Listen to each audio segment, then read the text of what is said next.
इस वीडियो में हम आप लोगों को दंड प्रक्रिया संहिता की धारा 155(1), 155(2), 155(3), 155(4) के बारे में बताएंगे एकदम प्रैक्टिकल वे में। तो चलिए शुरू करते हैं।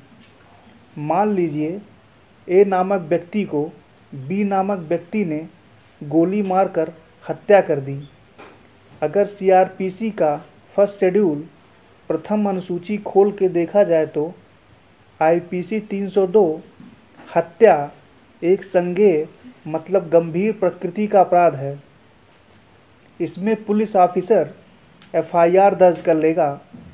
आप लोग जानते ही हैं, धारा 154 सीआरपीसी मात्र संज्ञेय मामले की इत्तला के बारे में बताता है और हत्या संज्ञेय मामला है। स्वाभाविक है इसमें एफआईआर दर्ज होगा। अब संज्ञेय मामले में पुलिस वालों को बहुत पावर है। वो बिना वारंट के गिरफ्तार कर सकते हैं, बिना किसी से पूछे इन्वेस्टिगेशन प्रारंभ कर सकते हैं। इसमें उनको किसी से परमिशन लेने की आवश्यकता नहीं है। लेकिन 155(1) असंज्ञेय मामले के बारे में इत्तिला और ऐसे मामले का अन्वेषण के बारे में बात करता है। मेरे पास एक मामला आया था। आगे का सेक्शन उस मामले के माध्यम से आप लोगों को समझाऊंगा। बल्लू नाम की महिला को उसके पट्टीदार बाले आदि गाली दे रहे थे। जब बल्लू ने मना किया तो बाले और उसके घर के लोगों ने लाठी डंडे से बल्लू को मारा पीटा, जिससे उसको काफ़ी चोटें आईं। अब वह अपने नज़दीकी पुलिस स्टेशन थाना नगर गई।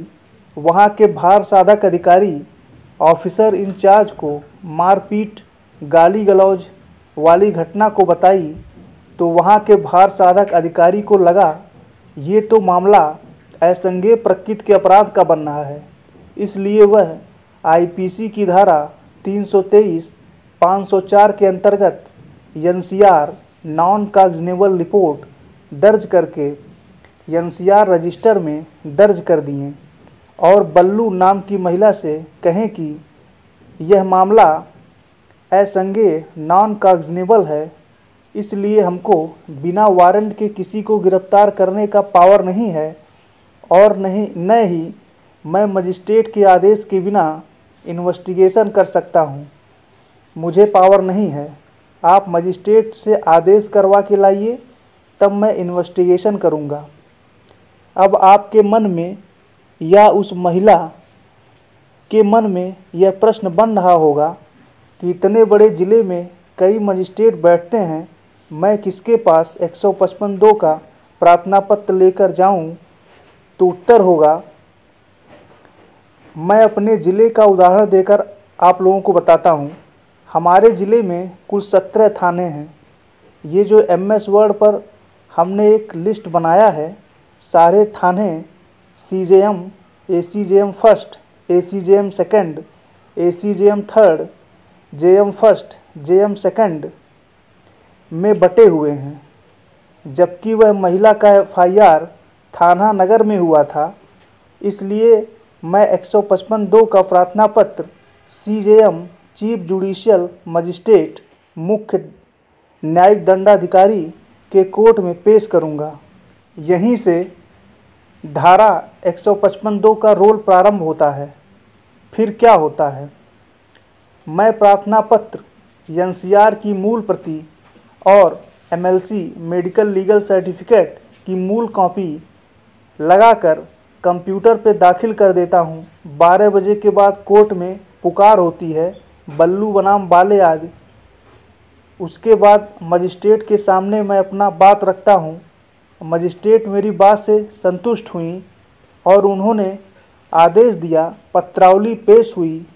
आदेशिका बल्लू पत्नी संजय की ओर से प्रस्तुत प्रार्थना पत्र अंतर्गत धारा 155(2) दंड प्रक्रिया संहिता पर उनके विद्वान अधिवक्ता को सुना तथा पत्रावली पर उपलब्ध प्रपत्रों, शपथ पत्र एवं एनसीआर की प्रति का अवलोकन किया। प्रस्तुत प्रकरण में एनसीआर नंबर 109/2019 अंतर्गत धारा 323-504 भारतीय दंड संहिता थाना नगर जनपद बस्ती में पंजीकृत है। विवेचना कराए जाने का आधार पर्याप्त है, अतः थानाध्यक्ष नगर को आदेशित किया जाता है एनसीआर नंबर 109/2019 की विवेचना विधि अनुसार करें। इस आदेश की मूल कॉपी जब थाना नगर के थानाध्यक्ष के पास पहुंचेगी तब उसको इन्वेस्टिगेशन का पावर प्राप्त हो जाएगा। अब यहाँ से धारा 155(3) का रोल प्रारंभ हो जाता है। अब आइए इसे आसान सी भाषा में समझते हैं। एक इन्वेस्टिगेशन जब संज्ञेय मामले में जब एफआईआर होता है और एक इन्वेस्टिगेशन जब असंज्ञेय मामलों में एनसीआर दर्ज होता है और मजिस्ट्रेट का आदेश आ जाता है, उस दशा में दोनों इन्वेस्टिगेशन एफआईआर वाला और एनसीआर वाला दोनों इन्वेस्टिगेशन सेम हैं। दोनों इन्वेस्टिगेशन में पुलिस को सेम पावर प्राप्त है। एनसीआर वाले इन्वेस्टिगेशन में एक अपवाद है। एनसीआर वाले इन्वेस्टिगेशन में पुलिस अधिकारी बिना वारंट के किसी को गिरफ्तार नहीं कर सकता, जबकि एफआईआर वाले इन्वेस्टिगेशन में पुलिस अधिकारी बिना वारंट के गिरफ्तार कर सकता है। 155(3) यही बात कह रहा है। अब आइए 155(4) क्या कह रहा है, इसको देख लेते हैं। मान लीजिए यही एनसीआर है, इसमें दो धाराएं हैं 323-504। अगर सीआरपीसी की प्रथम अनुसूची देखा जाए तो दोनों धाराएं असंज्ञेय हैं।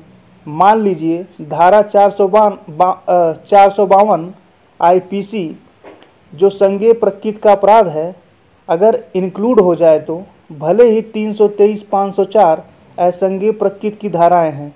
इन धाराओं में संज्ञेय धारा 452 पढ़ते ही यह पूरा मामला संज्ञेय मामला समझा जाएगा। भले से ही दो धाराएं असंज्ञेय प्रकृति की क्यों ना हो, यह मामला पूरा संज्ञेय ही समझा जाएगा।